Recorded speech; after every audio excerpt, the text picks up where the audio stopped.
ఇప్పుడు మనం ఇంకొక ప్రాబ్లం చూద్దాము. ఏం ప్రాబ్లం ఇచ్చింది? Find the value of P the lines are 3 లైన్లు ఇచ్చిండు. సో ఇది స్ట్రైట్ లైన్ అని ఉండొచ్చు, పేర్ ఆఫ్ స్ట్రైట్ లైన్ అని ఉండొచ్చు. అది మనం పక్కకు పెడితే కాన్కరెంట్ అన్నాడు. కాన్కరెంట్ అంటే ఏంది? డిటర్మినెంట్ వాల్యూ 0 ఉంటుంది. సో డైరెక్ట్ సిల్లీ మిస్టేక్ ఏదైతుందంటే ఫస్ట్ మనం లైన్ ఈక్వేషన్ ఎట్లుండాలి? x plus y plus c equals to 0 ఉండాలి. కాకపోతే ఇక్కడ ఈక్వల్స్ టు కాన్స్టెంట్. ఈ c అంటే ఏదో ఒక నంబర్. సో ఇది ఫస్ట్ ఇద్దరు పంపించేద్దాం సొల్యూషన్ అని చెప్పి.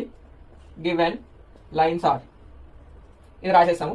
దీన్ని ఎట్లా రాసుకుంటాం అంటే 3x plus 4y minus 5 equals to 0, 2x plus 3y minus 4 equals to 0, px plus 4y minus 6 equals to 0, 1 2 3.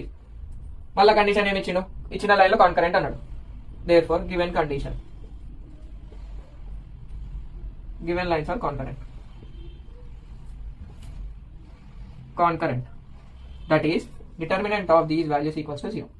ఎట్లా రాసుకుంటామంటే కోఎఫిషియంట్ లో రాసుకున్నాం. 3 4 minus 5, 3 4 minus 5, 2 3 minus 4, p 4 minus 6.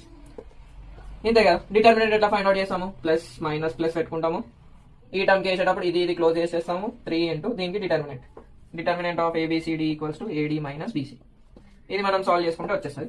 So ఈ టర్మ్ కి ఇది క్లోజ్ చేస్తాం. 3 6 మైనస్ 18, మధ్యలో మైనస్. సో మళ్ళీ మైనస్ ఆఫ్ మైనస్ రాద్దాం ఒకసారి. Plus into minus, minus 4 4 16. మధ్యలో మైనస్ ఉంటుంది మనకి. నార్మల్ గానే దీనికి ఇంటిగ్రేషన్ మైనస్ వచ్చింది అంతే. మైనస్ 4 ఇంటూ ఇది పోతే ఎంత? 2 6 మైనస్ 12 మైనస్ 4p. ఇక్కడ రెండు బ్రాకెట్లు ఉన్నాయి, ఒకటి దీనికి ఇంకోటి పెద్దదానికి. మళ్ళీ ఇప్పుడు ఇది క్యాన్సిల్ అయిపోతుంది. అప్పుడు ఎంత?